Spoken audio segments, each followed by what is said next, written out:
यस्य प्रसादात्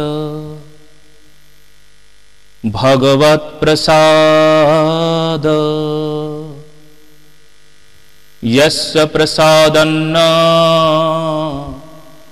गति कुतयोपि धयं स्तुवंस्तस्व यशस्त्रीशन्धम्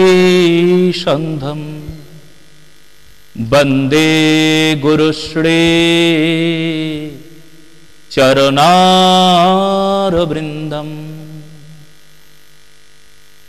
सर्वाग्रे समात्रैकगतः परमारध्य परमकरुण श्रीगुरुः प्रभुपाद कृष्णचन्द्र गोस्वामीश्चरणौ कमले नमामि।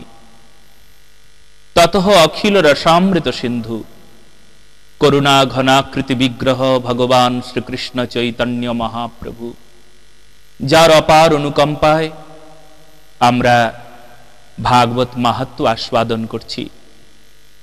भागवत माहात्म्य पद्म पुराण और स्कंद पुराणे पावा जाए। अन्यान्य पुराणादि श्रीमद् भागवत महापुराणेर माहात्म्य वर्णना करेছেন, तबे प्रचलित स्कंद पुराण और पद्म पुराण। तबे सर्वोपरि पद्म पुराणी आमरा सदा सर्वदा आस्वादन करे थाकी। श्रीमद् भागवत महापुराणे पद्म पुराण महात्म्यते बोललेन सच्चिदानंद रूपाय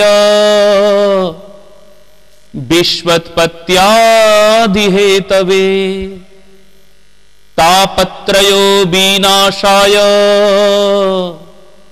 श्रीकृष्णाय वयं नमः। सत् चित आनंदमय भगवान श्रीकृष्ण के आमी वंदना करी। केमन तिनी ना सत् चित आनंदमय सच्चिदानंद रूपाय विश्वोत्पत्त्यादि हेतवे विश्वेर सृष्टि स्थिति प्रलय जार जन्य। तो विश्वोत्पत्त्यादि हेतवे तापत्रय विनाशाय तीनटी ताप, एकटा आदि भौतिक आध्यात्मिक आदि दैविक। तो सेई এই নয়খানা তত্ত্বের কথা এখানে বললেন। একটা সৃষ্টি স্থিতি প্রলয়, আর একটি সচ্চিদানন্দ রূপায় সৎ চিত আনন্দ তত্ত্ব, আর আরেকটি আদি ভৌতিক আধ্যাত্মিক আদি দৈবিক। এই নটি তত্ত্বের কথা বলে ভগবান শ্রীকৃষ্ণকে বন্দনা করছেন পদ্ম পুরাণের ঋষি। তো বন্দনা করলেন, তারপরেই জানিয়ে দিলেন সেই সনক সনাতন সনন্দ সনত কুমার ব্রহ্মার মানস পুত্র চতুষ্ষণ সুত গোস্বামীকে প্রশ্ন করলেন যে জীবের উদ্দেশ্য লক্ষ্য কি। সেই সময় যখন কলিকালের আসন্ন দাপর যুগের অন্ত হলো, ভয়ঙ্কর কলিকাল দেখে অমলাত্মা মহাত্মা ঋষি মহর্ষিগণ তারা ভয়ে ভীত হয়ে ব্রহ্মাজির শরণে এলেন। দেখুন, এই ভয়ঙ্কর কলিকাল আসছে। এই ভয়ঙ্কর কলিকালে আমাদের কি করণীয় আমরা কিছু বুঝতে পাচ্ছি না। তবে এই কলিকালে মানুষ ঠিক তার আচরণে নিয়মে নিষ্ঠায় নীতিতে পিছিয়ে পড়বে। মানুষ হয়ে উঠবে অমানুষের মতন। মানুষ তার মনুষ্যত্ববোধ মানবতা ইত্যাদি কোথায় যেন পেছনে ফেলে রেখে তারা স্বার্থপরতায় ছুটতে থাকবে। কি করণীয় কলিকালের মানুষের? কি করা উচিত? কলিকাল এমন ভয়ঙ্কর কলিকাল আসছে, এখানে পাপ করতে মানুষ গৌরব অনুভব করবে। যদি কেউ সামান্য পুণ্য কর্ম করে থাকেন তবে ঢাক পিটিয়ে ঘোষণা করতে হবে আমি অনেক অনেক পুণ্য কাজ করেছি। যদি কেউ পাপ করলো, অন্যায় করলো, তবে কেউ যেন জানে না। কলিকালের ভয়ঙ্কর অপরাধী মানুষ, কলিকালে পাপ প্রবৃত্তিতে মানুষ মুখর হয়ে উঠবে, করণীয় কর্তব্যকে ভুলে যাবে। সার ও অসার বিবেক চতুর, কোনটি সার কোনটি অসার বুঝতে পারবে কলিকালের মানুষ, কিন্তু সারকে গ্রহণ না করে সারকে করবে বর্জন। আর যেটি অসার, যেটি অকরণীয়, যেটি করলে মানবের দুঃখের শেষ থাকবে না, সেটি মানুষ করবে গ্রহণ। এই হলো কলিকালের মানুষের অবস্থা হবে। ব্রহ্মাজির শরণে সকলে নত নমস্কার করে অমলাত্মা মহাত্মা ব্রহ্মর্ষিগণ নিবেদন করলেন, ব্রহ্মাজি কি করা উচিত? ওই তো ভয়ঙ্কর কলিকাল আসছে, কলির পাপ তাপ থেকে আমাদের উদ্ধারের রাস্তা কি? এতদিন শাস্ত্র গ্রন্থ অধ্যয়ন করে জানতে পারা গেল একমাত্র একটা বিষয়ই আছে, যেটি ভাগবত কথা, হরি কথা। হরি কথাই মানুষের মনকে স্থির, সুন্দর, পবিত্র করতে পারে। সংসার কি প্রকার? সংসরতি ইতি সংসার, যা কিনা সরে সরে যায় তার নাম সংসার। চলতি পরিবর্ততি তদেব জগৎ, যা কিনা পরিবর্তন, যা কিনা ছুটন্ত চলন্ত, তার নাম জগৎ। তবে এই জগতে যদি চলন্ত ছুটন্ত দুনিয়াটা হয়, তবে দুনিয়ার মানুষগুলো চলন্ত ছুটন্ত হবে না, এটি অস্বীকার করা যায় না। তারা চলন্ত ছুটন্ত হবে। ট্রেনে লোকটা চেপেছেন, ট্রেনটা দুলছে, তো মানুষটাও দুলছে। মানুষটা দুলছে কেন? ট্রেনটা দুলছে বলে। ঠিক দুনিয়াটা চলন্ত ছুটন্ত, কলিকালের দুনিয়া। তো এখানে স্থির একমাত্র একটা বিষয়, যা কিনা ভগবানের শ্রীচরণ, গুরু শ্রীপাদ পদ্মের শ্রীচরণ। আর গুরুমুখ পদ্মবাক্য মনেতে করিয়া ঐক্য, সতত ভাসিব প্রেম মাঝে। শ্রী গুরু, তার মুখ নিঃসৃত বাণী, গুরুদেবের আজ্ঞায় অনেক ক্ষমতা আছে, অনেক শক্তি আছে। সেই গুরু আজ্ঞা পালনে জীবের আত্যন্তিক মঙ্গল হবে। কেননা সেই আজ্ঞা কি প্রকার, এত এত শক্তি নিহিত সেই গুরু আজ্ঞায়। এটা করো, তোমার মঙ্গল হবে। শাস্ত্র শব্দের অর্থ হলো শাসন, শ্বাস ধাতু থেকে এসেছে, সেই সূত্রে শাস্ত্র মানে শাসন। এটা করো, এটা করো না, এটা নিয়ম, এটা অনিয়ম। যারা নিয়ম মেনে চলেন তাদের জীবন ফুলের মতন, তারা ভগবানের শ্রীচরণ লাভ করতে পারেন। যারা নিয়ম মেনে চলেন না, তাদের জীবনে শুধুই অশান্তি, দুঃখ, ব্যথা, বেদনা। তো কাজে কাজেই শাস্ত্র মানে শাসন। শ্রী গুরুদেব, তার মুখ থেকে আমরা যে কথা শ্রবণ করি, তা শাসন করে আমাদের, আমাদের দুর্ভাগ্যের অন্ধকারকে দূর করে দেয়। অজ্ঞান তিমিরান্ধস্য জ্ঞানাঞ্জন শলাকয়া চক্ষুরুন্মিলিতম যেন তস্मै শ্রী গুরবে নমঃ। শ্রী গুরুদেবের আজ্ঞা, গুরুদেবের জ্ঞানাঞ্জন, যা কিনা অজ্ঞান অন্ধকার থেকে জ্ঞানের পথে নিয়ে যায়, আলো জ্বালিয়ে দেয়। তো শ্রী গুরুদেব কি করলেন? সেই করুণা করে কিছু আজ্ঞা দিলেন, উপদেশ দিলেন, শাস্ত্রীয় আজ্ঞা, শাস্ত্রীয় উপদেশ, যা কিনা শাসন। জীবের দুর্ভাগ্যের রেখা কপাল থেকে মুছে গিয়ে সৌভাগ্যে রূপান্তরিত হলো। সেই জীব অনাদি বহির্মুখ ছিল, কৃষ্ণ ভুলে যে জীব অনাদি বহির্মুখ, অতএব মায়া তারে দেয় সংসার দুঃখ। সংসারে দুঃখ কেন?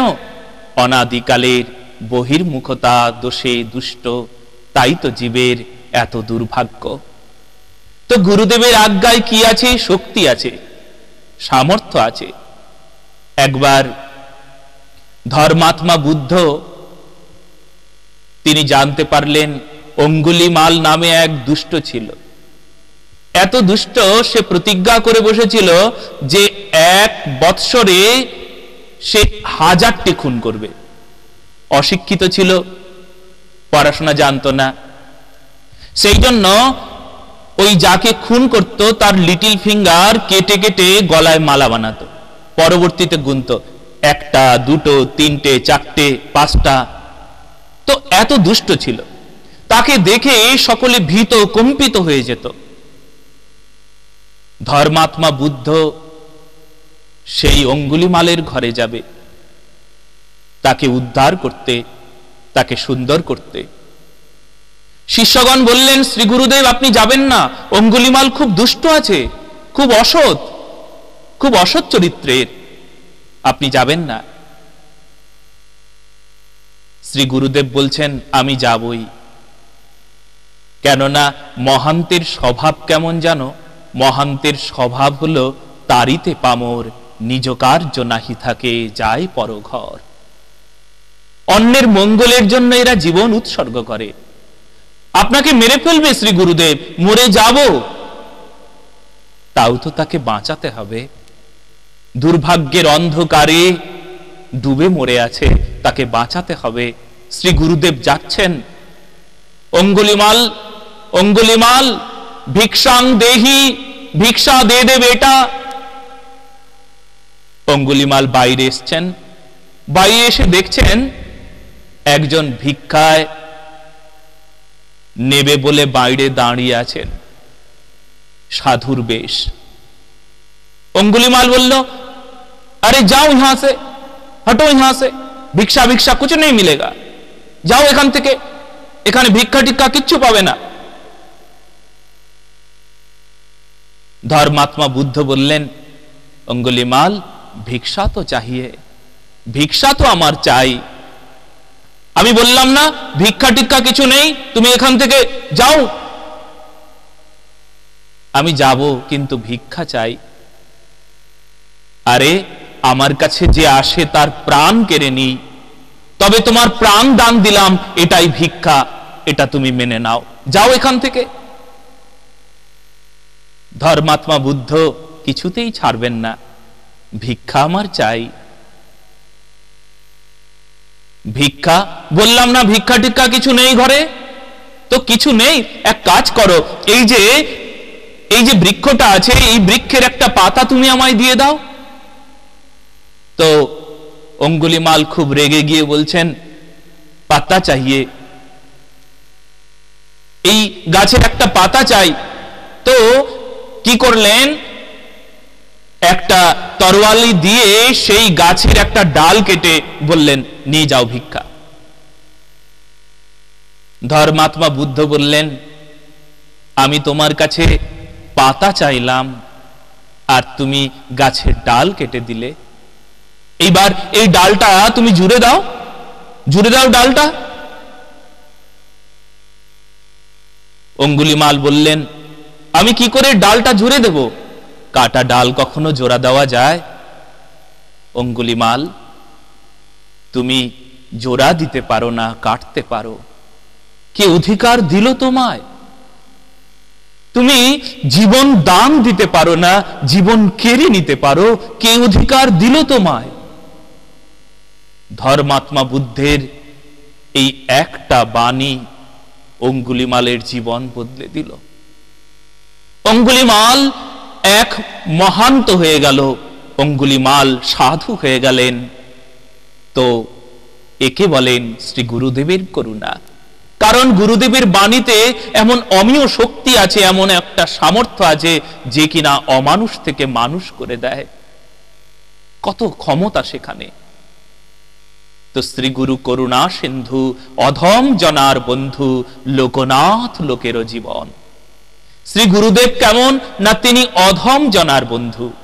তুমি যতই অধম হও, যদি একবার এই কথা শোনো, তোমার জীবন শুধরে যাবেই যাবে, তোমার মন বদলাবে, তুমি এক সময় সেই অসাধু থেকে সাধু হয়ে যাবে, অসৎ থেকে সৎ হবে তুমি। এটা শাস্ত্রীয় বাণী, এ কখনো মিথ্যা হতে পারে না। তো কলিকালের মানুষের জন্য কি করণীয়, কি কর্তব্য? সনকাদি ঋষি, নারদাদি মুনি, ব্রহ্মর্ষি, মহর্ষি, দেবর্ষিগণ, অমলাত্মা মুনিগণ, তারা সকলে ব্রহ্মাজিকে বললেন কি করা উচিত। ব্রহ্মাজি বললেন, ঠিক আছে, আমি একটা ব্রহ্মচক্র নিক্ষেপ করছি, আর এই চক্রের নিমি যেখানে স্পর্শ করবে তার নাম হবে নৈমিষারণ্য ক্ষেত্র। আর সেখানে নৈমিষারণ্য ক্ষেত্রে সুত গোস্বামী তার মুখ থেকে নিরন্তর ভাগবত কথা তোমরা শ্রবণ করবে, নিরন্তর ভাগবত কথা। তো সুত গোস্বামী নিরন্তর ভাগবত কথা বলছেন। একটা প্রশ্ন, কলিকালের মানুষ কি করে নিরন্তর ভাগবত কথা শ্রবণ করবে? সে তো সদা সর্বদা নিজেরটা নিয়েই ব্যস্ত থাকে, স্বার্থপর, আর অন্যদিকে তার লক্ষ্য নাই। সংসারী মানুষ কি করে দুটো টাকা হবে সে অন্যায়ভাবে, ন্যায় অন্যায় কিছু জানে না। কি করে বড়লোক হয়ে যাব, অর্থ সম্পদে বলিয়ান হব। মানুষ হবার ইচ্ছা নাই, কিন্তু বড়লোক হবার ইচ্ছা। কি করে টাকা পয়সা অর্থ সম্পদে বলিয়ান হয়ে বিরাট বিরাট হব, কিন্তু বিরাট কাকে বলে সাধারণ মানুষের জানা নাই। তার কাছে সময় নাই, তার সারা দিন ব্যস্ততা, তার সারা দিন কেবলমাত্র কি করে অর্থ সম্পদ রোজগার করা যায় সে কিছুই জানে না।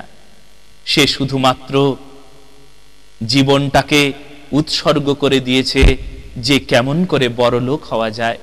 বড়লোকের অর্থ জানে না, অর্থ সম্পদে কখনো বড়লোক হওয়া যায় না। কারণ যার ঘরে অনেক টাকা পয়সা আছে, কোটি কোটি অর্থের মালিক যিনি, তার মনে কি কখনো সুখ আছে? সুখ কি টাকাই দিতে পারে বলুন তো? না, সুখ কখনো অর্থে দিতে পারে না। সুখ তো একটা স্বতন্ত্র বিষয়।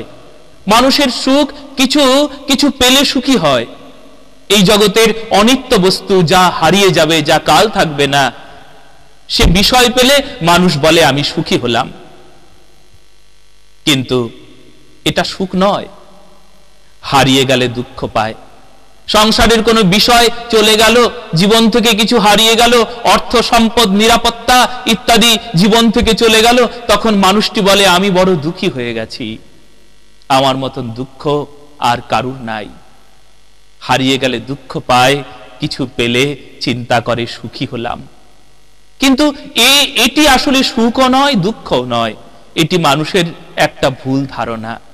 যারা জীবন চক্রের এই ঘূর্ণয়মান অবস্থায় কালো চক্রে পরিবর্তনে সুখ আর দুঃখের বেড়াজালে বন্দী থেকে যারা কেবলমাত্র একে সুখ বলে, একে দুঃখ বলে, তাদের জীবন ধিক, তাদের কর্মকাণ্ড ধিক কার দিই। কেননা শাস্ত্র তাদের প্রতি যে কথা বললেন সেটি হলো এই প্রকার যে মানবের মঙ্গল তখন হতে পারে, মানবের উপকার তখন হতে পারে যখন মানব বুঝতে পারেন কাকে সুখ বলে, সুখের আসল ঘরটি কোথায়, কোথায় গেলে মানুষ সুখী হতে পারে। গীতার অপূর্ব বাণীতে বললেন, ইয়ো ন হৃষ্মতি ন দেষ্টি ন শোচতি ন কাঙ্ক্ষতি শুভাশুভ পরিত্যাগী ইয়ো মদ্ভক্ত সমে প্রিয়। যার কোন রকম আকাঙ্ক্ষা নেই, যে মানুষটির কোন রকম কামনা নেই, দেশ নেই, শুভ অশুভকে পরিত্যাগ করে দিয়েছেন, সে ভগবানের অত্যন্ত প্রিয়। এ কথা বললেন গীতায়। তো একই রকম যে দুঃখটা কোত্থেকে এলো, কামনা থেকে জন্ম নিল দুঃখের। মানবের কামনা থেকেই দুঃখের জন্ম হয়। তো কামনা নেই তো দুঃখ নেই। দুঃখ কোত্থেকে এলো আপনি চিন্তা করুন। আপনার কামনা পূর্ণ হলো না, আশা মিটলো না, অতএব দুঃখ।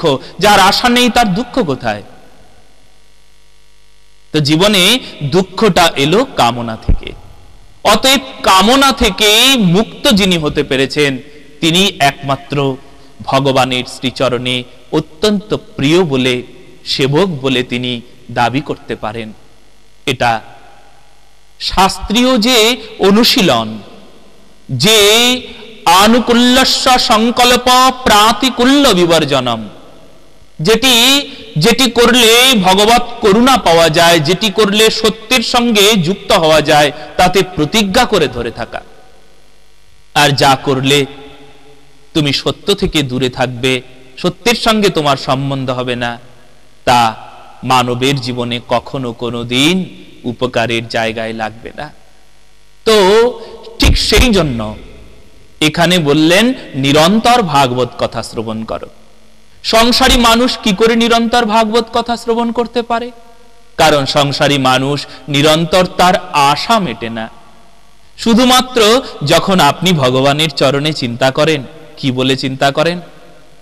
আপনি কি শুদ্ধ চিন্তা ভগবত চরণে করতে পাচ্ছেন? প্রশ্ন করুন না। সেই সময় আপনার অন্য কোনো চিন্তা আসছে কিনা, আর যদি সেই সময় অন্য কোনো চিন্তা আপনার জীবনে আপনার মুহূর্তে এসে যায়, তাহলে বুঝবেন জীবনটা আমার রসাতলে গেল। কারণ ভগবানের সম্মুখে সেখানে আর কেউ থাকবে না, আপনি আর ভগবান ছাড়া। দুটো জায়গায় মানুষকে খুব স্বার্থপর হতে হয়। একটা ভগবানের সম্মুখে, আর একটা বিদ্যার্থী যে ছাত্র, তাকে খুব স্বার্থপর হতে হয়। এই কথাটা মনে রাখা উচিত। বলে কেমন করে? বলেন যিনি ভগবানের ভজন করবেন, তিনি তার সম্মুখে অন্য কেউ নেই। তার সম্মুখে আশা, নিরাশা, হতাশা, দুঃখ, ব্যথা, বেদনা, স্ত্রী, পুত্র, বান্ধব যত মরি যাবে শত শত, আপনারে হও সাবধান। সেখানে আর কেউ নেই। ভগবানের সম্মুখে আপনি যখন পূজা অর্চন করছেন, যখন তার সেবা করছেন, যখন তার ভক্তি করছেন, তখন অন্য কোনো মুখ এসে গেলে, অন্য কোনো কিছু এসে গেলে, তখন আপনার ভজন থেকে আপনি পিছিয়ে পড়বেন। সেখানে কেউ নেই ভগবান আর আপনি ছাড়া। আর একমাত্র বিদ্যার্থী, বিদ্যার্থীর জীবনে যে ছাত্র, তার জীবনে অন্য কিছু নেই। তার জীবনে অন্য কোনো আশা নেই, তার জীবনে অন্য কোনো ইচ্ছা নেই। তার জীবনে কেবলমাত্র অধ্যয়নই তপস্যা। এটা মনে রাখা উচিত। যে বিদ্যার্থী, যে ছাত্রটা চিন্তা না করবে যে অন্য কোনো বিষয়, তাহলে তার জীবনে কখনো সফলতা আসে না। এই দুটোতে মানব জীবনের সফলতা। একটা ভজনের ক্ষেত্রে, ভগবানের ক্ষেত্রে, ভগবানের চরণের দেশে যখন আসবেন, তখন সেখানে অন্য কেউ নেই। আর যে ছাত্রটি কেবলমাত্র তপস্যাই তার পড়াশোনা, সেখানে কোনো কিছু থাকবে না। অত্যল্প বয়সী বালক বালিকারা এই প্রকার অধঃপতন হয় কেন? যে ছাত্রটি ক্লাস 10-এ পড়ছে, দেখা যায় তার জীবনে এরকম হওয়ার কথা নয়। হয়তো এমন ছাত্র আছে, তার যে ব্যুৎপত্তি, তার যে ফলাফল পরীক্ষায় সে আশানুরূপ নয়। তার পেছনে কারণ কি? দেখা গেল আবার কখনো কোনো ছাত্র, কোনো বিদ্যার্থী তার পড়ার ক্ষেত্রে দেখা গেল মাধ্যমিকে খুব ভালো রেজাল্ট করেছে, কিন্তু হায়ার সেকেন্ডারিতে একেবারে খারাপ রেজাল্ট, ফেল করেছে ধরুন। তার কোনো অভাব নেই, টাকার, অর্থের, সম্পদের, ব্যবস্থার কোনো অভাব পিতামাতা রাখেনি। তার পেছনে কারণ কি? জানতে পারা গেল অন্য কোনো কিছু তার মতলব ঢুকেছে, মনে অন্য কোনো কিছু ঢুকে গেছে। তো এক বিদ্যার্থী যদি তার মনে অন্য কোনো কিছু ঢুকে যায়, তাহলে কোনোদিন তার সফলতা হতে পারে না, হতে পারে না, হতে পারে না। এটা মনে রাখা উচিত। জীবনে এই প্রকার মানব যদি তার লক্ষ্য স্থির রাখে, লক্ষ্যটাকে সুন্দর রাখে, তাহলে জীবনে তার সফলতা সম্ভব, তার সফলতা অবশ্যই আসবে। কিন্তু লক্ষ্য যার স্থির নাই, লক্ষ্য যার সুন্দর না, তার জীবনে প্রাপ্তি কখনো সুন্দর হতে পারে না। তো এই জন্য লক্ষ্যটাকে স্থির রাখা একান্ত প্রয়োজন। একজন প্রশ্ন করেছিল, মহারাজ আচ্ছা আমি তো সব দেখতে পাই, ভগবানকে দেখতে পাচ্ছি না, তো কি কি দেখতে পাচ্ছ তুমি? বলছেন আমি দেখতে পাই আমার সংসার, টাকা পয়সা, ঘর বাড়ি, অর্থ সম্পদ, আশা সব দেখতে পাচ্ছি, কিন্তু ভগবানকে তো দেখতে পাই না। উত্তরে বলা হলো, তুমি কখন ভগবানকে দেখতে পাবে জানো? যখন তুমি এইসব আর কিছুই দেখতে পাবে না। অর্থ সম্পদ, আশা, সংসার, লোভ, লালসা, হিংসা, দেশ, ইচ্ছা, অনিচ্ছা কোনো কিছুই যখন তোমার সম্মুখে আর দেখা দেবে না, তখন তোমার সম্মুখে ভগবান এসে দেখা দেবে। এটা মনে রাখা উচিত। জীবনে তখন সফলতা। মেলা মে একেলা, একেলা মে মেলা। জীবনে তখন সফলতা আসবে, তখন সেই জীবের সেই শুভ ফলটুকু আসবে যে আমরা সেই বিষয়ে পথ চলব, যেন আমাদের লক্ষ্য পূত পবিত্র হয়, লক্ষ্য স্থির হয়। নমস্কার।